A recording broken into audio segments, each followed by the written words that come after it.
Where does it all begin? Well, on some level, it's our whole history as a nation.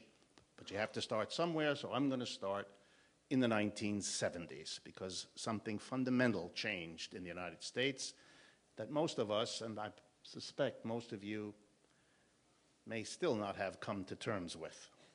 What do I mean? For at least 100 years before the 1970s, United States capitalism was absolutely unique.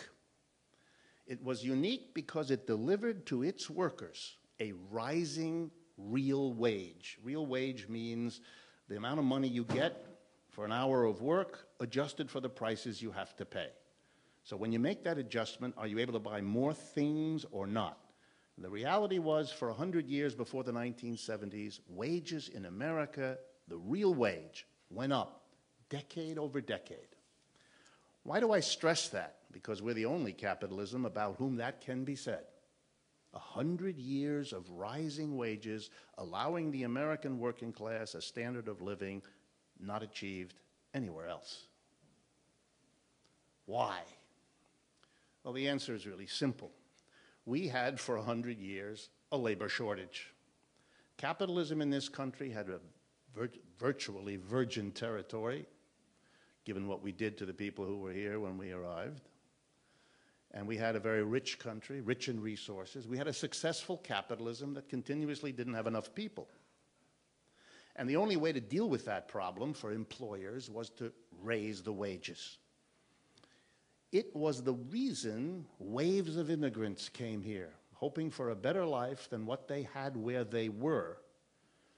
And hearing what was happening in the United States, not quite believing it, they made that risky and dangerous and costly decision to uproot themselves and come here. But they did get a rising standard of living based on rising wages. The employers here not only had to raise the wage to bring folks here, but they had to keep the wages rising in order to hold on to their employees, since they could at any time run away, travel west, get land, start again. Very difficult for our employers to get around the rock bottom need to raise wages. So the rise of the United States to a big capitalist power was premised on constantly raising wages. Let me do that again. The way we became a rich, powerful capitalist country in the 100 years before the 1970s was by being unique in the history of capitalism by providing our workers with rising wages. Keep that in mind the next time a representative of the Chamber of Commerce comes to you and explains why wages really shouldn't be allowed to rise here in the United States because it would hurt our international competitiveness. It worked real well for a century. What happened in the 1970s? Again, it's pretty simple. The labor shortage stopped. Why? Several things. One, we invented a computer, which puts an awful lot of people out of work. It replaces human beings on a scale, really, we've had very few inventions that have done that. And that really took hold in our production processes in the 1970s. Number two, American corporations discovered that between the development in the rest of the world and the computer, it was now profitable to move production out of the United States on a massive scale that had never happened before. In the 70s and 80s, it was mostly manufacturing that got moved out of the country. Now it's mostly service jobs, jobs for which people have skills and have education, and we're just at the beginning of that process. India, China, and other places are where it's going. So what did we have in the 70s? We had fewer jobs needed because the computer did so much, fewer jobs needed because our corporations are moving out en masse. But we also had a very powerful social movement, the women's liberation movement in the 70s and 80s, in which millions of women decided they would no longer accept the gender division of the workplace, and they wanted in, and they moved in large numbers. So we had this extraordinary circumstance. Fewer jobs, more people looking. If you're a capitalist, even if you haven't gone to a business school, you know that if you don't have to raise wages because the labor shortage has become a labor excess, then you're stupid if you do it. American employers everywhere, starting in the 1970s, stopped raising wages. And by the way, they did that on Main Street every bit as much as they did it on Wall Street. I know it is popular to imagine that Main Street has virtue and Wall Street doesn't. But in terms of what happened in this country, they're equally wonderful or equally horrible. I'll leave that to your decision. But equal is the key word. Across the United States, wages stopped, which means I can announce the following statistic if you've never heard it. The real wage, that is what the average American worker gets today, adjusted for the prices he or she has to pay, here in 2011, is what it was in 1978. There's been no increase in the average real wage of the American working class. And that had never been true before, basically, in the history of the country. So the 1970s changed everything. It's a watershed. The society changed in a fundamental way that meant the American working class would no longer have a rising wage. And therefore it faced a great decision. Well, will we therefore just stop and not have a better situation? The American dream of living better each generation is over.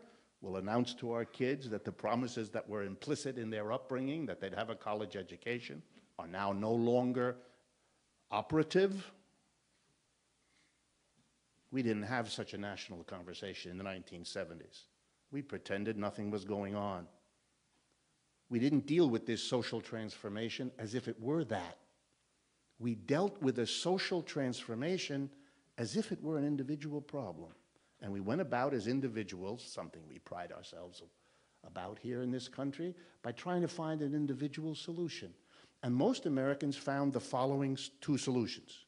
One, if I'm not going to get more wages per hour, I know, more hours. So American men took a second or third job. American women were already taking jobs. Old people came out of retirement, and young kids did a job on the afternoon and the weekend. Here's another statistic about how this worked. Over the last 30 years, the United States has zoomed to the #1 position in the world.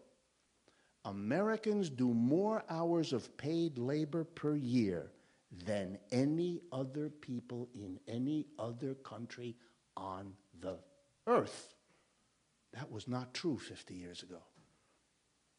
In Germany, France, and Italy, the average number of hours of labor done per year is 20% less than here.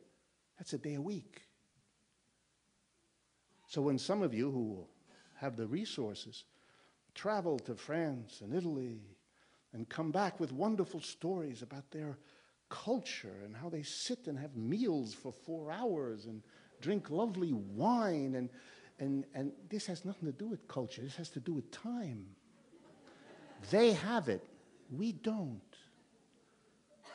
They celebrate slow food movements. We invented fast food.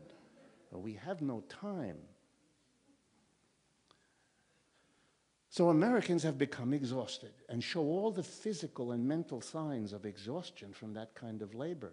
When you put together the extra labor and the fact that the women are crucial to the story, then the emotional holding together of the American family also begins to unravel in the 1970s. We become a nation that has epidemics of child abuse, spouse abuse. Hell, you know the story. The dysfunctional family becomes a cultural icon on television, millions of hours. Not Ozzie and Harriet, but you know, all of those funny programs about how people can hardly stand each other. And an interesting thing, as we become exhausted physically and stressed emotionally, the other way the American individual responds to this social crisis individually is by going on a borrowing binge no working class in the history of the world had ever done before. the savings rate in the United States went to zero. And Americans began to borrow more and more. Well, it doesn't take a genius or an actuarial degree to know that if the wages are not going up and the debts are going up, it's going to be pretty soon that you can't sustain the debts. You can't pay the interest and the amortization on a flat wage basis. 2007 is the year when the transformation of the 1970s could no longer be postponed. You couldn't maintain a rising consumption on your debts and your exhausted work anymore. Americans physically can't do more work, and nobody will ever lend them money again the way they did in the last 30 years, because as we now know, they can't pay it back. We're done. We are in a crisis now that isn't a short one, isn't a quick blip down, isn't V-shaped or U-shaped, the way economists like to say, because in a sense, it's the fruit of this entire country's history, the way I've just summarized it for you. That's why it's not going away anytime soon. That's why you shouldn't be surprised if the recovery is something you read about in the newspaper but never see anywhere else in your life.